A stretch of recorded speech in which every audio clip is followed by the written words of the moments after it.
John Force won the battle here, but may have lost the war. John, a good job of hitting the net as you're supposed to, and you might be able to fix this car. We always fix them, Steve. That's true. You've done this in the past. I double-checked the chute twice. I didn't shove my cable far enough. My error. That's just a stupid mistake. I knew it when it didn't blossom. I went for it again. It was just too late. Well, John's okay. The car, a bit of damage, but as he said, we always fix them, Steve. Well, John Force powers his way past Billy Meyer and into the semifinals. Good weekend for you so far, John. Well, I think it hurt itself there. I heard some noises. It wasn't a rod or nothing, but a valve broke or something, or a push rod or a spring or something. But, yeah, Myers had trouble up there, and it just gave me a little time, to do a little thinking about that tree. I think, Steve, that tree's my biggest enemy. It scares me more than any racer I've ever raced, more than Perdome, more than McEwen. But I got me a little friendly deal going. If that tree will just hang on a little bit better, we'll share the money here. John Force, you're going to get another shot at that elusive final round, this time against Tim Gross. Well, what can you say?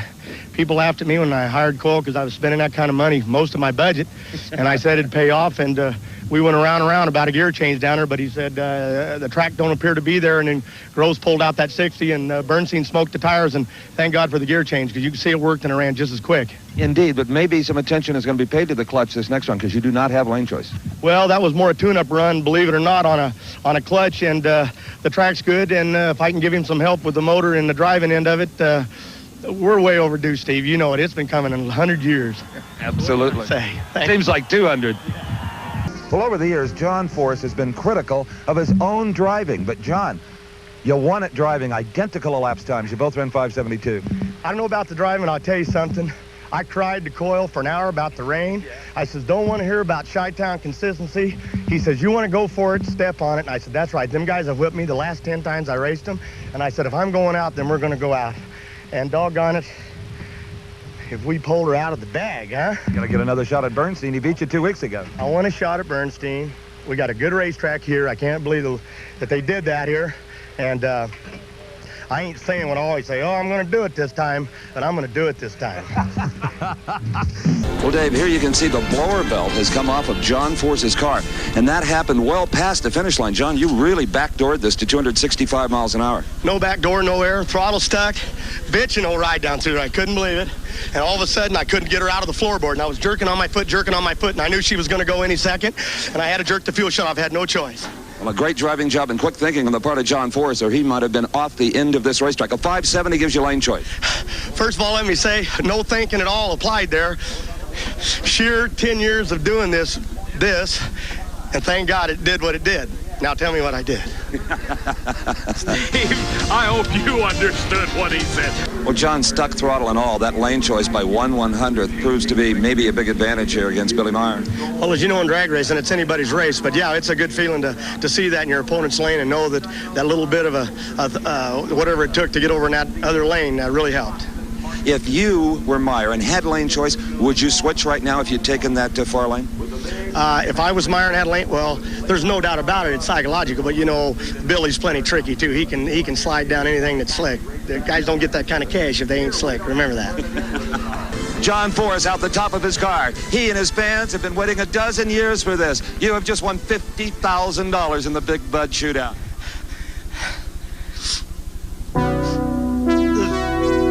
Time for this here. Yes, it is. You were beaten in the final last year. Everybody knew how badly you wanted, and you've done it, John. You've done it for your crew, for yourself. My sponsors, my crew, my wife. Austin Coyle, baddest person I know. And all them people up there, I love all of you. And they love you. Got no words here, man. I understand. John Force has been waiting so long for this.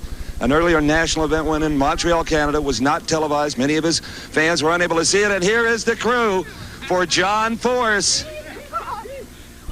The biggest payday in this man's professional drag racing career, which started on the drag strips of Australia and New Zealand. It was the only place he could get paid to race.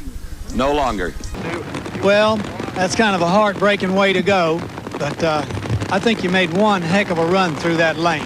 Yeah, she was slick, and Coyle made a few changes up there, and it showed. We were happy that the performance come back, and the car came back and ran 60s again, and we were content with that. You bet a 568 with a massive oil down that was speaks highly of your driving, John, and the NHRA's cleanup crew. It was slick, and as far as, we got down there, but going on to win this race, you know, there was big money here, but we got it yesterday, and maybe Oswald, he's a heck of a competitor to that team, and maybe he'll get it today, and don't matter, my bank wouldn't have taken that much money anyway. John, you got a $3,000 bonus for qualifying on the pole at 5:42, but Austin Coyle, your mechanic crew chief, took the check. Steve, I didn't get anything. This is a new year, and it's $3,500 for low ET. And you're right. Coyle's getting married in January, and I got stupid and stuck my neck out and told him he could have the money if he could make this heap run, and he made it run, and I'm going home broke again. Steve, it's really hard to relate to a red car, and a lot of people ask me why I never say Kenny, but if you wake up in the middle of the night with a nightmare and you yell Kenny, what would my wife think? Well, as most of you know, nobody gets more pumped up over performance than John Force. John, I got a good one for you. 5:45, the quickest of the day by anybody. I got a good one for you. Okay. And this is about Austin Coyle. I get so hyper in these interviews and stuff, and especially right before I race. That's where these stories come from, I guess. But Coyle and I are back in the trailer, and the last run you saw it smoke the tires, and I'm yelling at Coyle. She's smoking the tires. She's wheel standing, put weight in the front, put weight in the front. He goes out, and I had 10 different ideas, and he said, you're not a tuner. Leave me alone. You're making me nervous. And I come out of the trailer. He says, I put weight in the weight bar. You happy? And I said, yeah, and while you're at it, make sure it'll still pass the scales. And Coyle looked at me and said, boy, you are nervous for us. He says, if anything, she'll be heavier, not lighter. John Force goes to the finals. John Force joins a very exclusive club of repeat winners this year. Only Kenny Bernstein and Don Prudhomme have done it. Congratulations. A great day of racing. Well, we've come a long ways here, and you know, Coyle, as much as me and Gardella with Castro, we're always fighting together. Hi, buddy.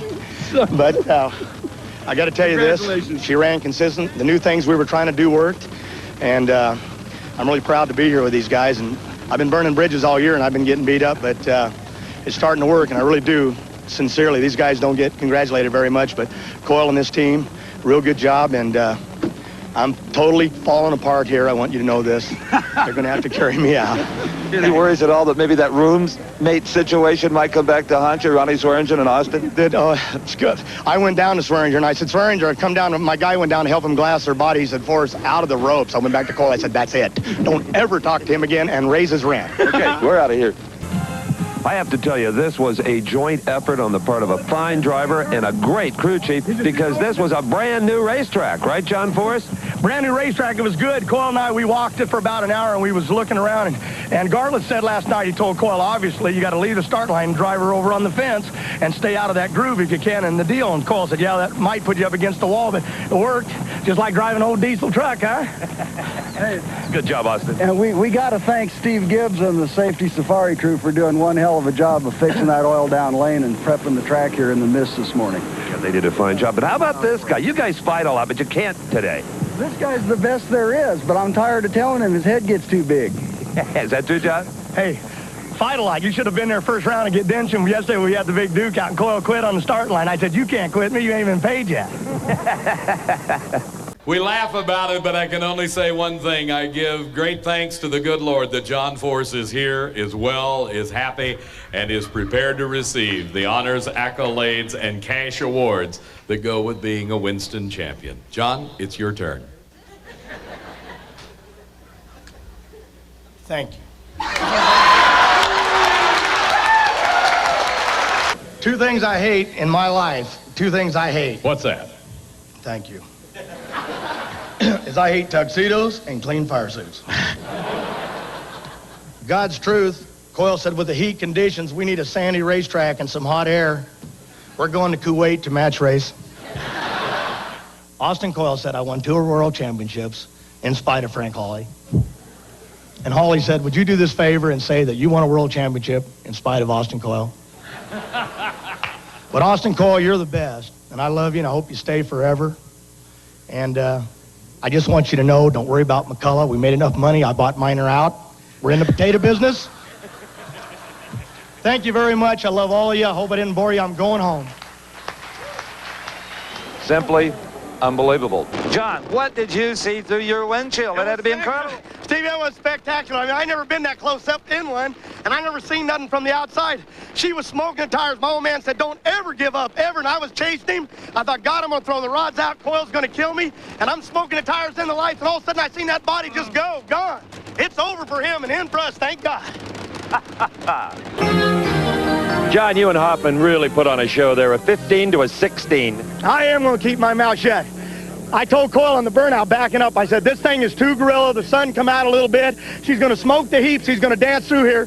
They told, we're going to need it for old Hoffman. Let me tell you something. 500 feet, she's hunting. He's out the window. 800 feet, that son of a gun's out the window. She trucked right into the light. I didn't know who won. I was yelling at Bernie. Talk to me. They wouldn't tell me. You know who you raced in the final? Japan. All right, John Force has the helmet and the sock off. John, you weren't about to get beaten in the final 2 years in a row here on your home track. No, you got to watch that kid. But I tell you something, they beat me ever since Indy. The McDonald's team did. And all the way through Topeka, the breakage, rolling my old hunks upside down, trying to drive. Like I was starting to think maybe I ought to get out of this business or get into top fuel. But today, Wally Parks' birthday. This is a great deal. I brought a new group in, Larry Frazier. I spent more of that Castro money. Jolly Rancher Rose, Wax Shop, Dorman Craftsman. All right, John, you continue to rave, though. Listen, let's go back to Brock for the funny car points. He hasn't changed a whit. That's it, John. 4 seconds. Ah, God, we did it. Are you shitting me? I didn't even think it. I didn't, huh? All right. John. We did it. That's it. We did it. That's all that matters. I didn't even believe it. About 1,000 foot, she started nosing over. I thought, what a hunk. It ain't going to happen. Coyle said, too much humidity, won't run. Forget it and settle. We did it. That's all that matters. We're late, but we did it. We backed it up. New national record. Hey. All right. John, what a drag race. America, beautiful. Only way a truck driver make 50 grand in a day. Huh? Can we do it? You won by 3,000ths of a second. Well, did he leave on me? You bet you. Welded you. He welded me. Oh, damn, that kid's going to be okay. Be a world champ someday, probably. We don't care. Did you know you'd won? I didn't really know. I was calling on Bernie. I said, God damn, get that radio working so I can hear you. But I seen the fingers from the boys, but it's close. He was right out the door. I drove her till her neck hung out, boy, right in the last light. But, hey, we're happy. Castro's happy. Wax Shop, Dorman, all our people, Jolly Rancher Candy, and we got a bad Oldsmobile.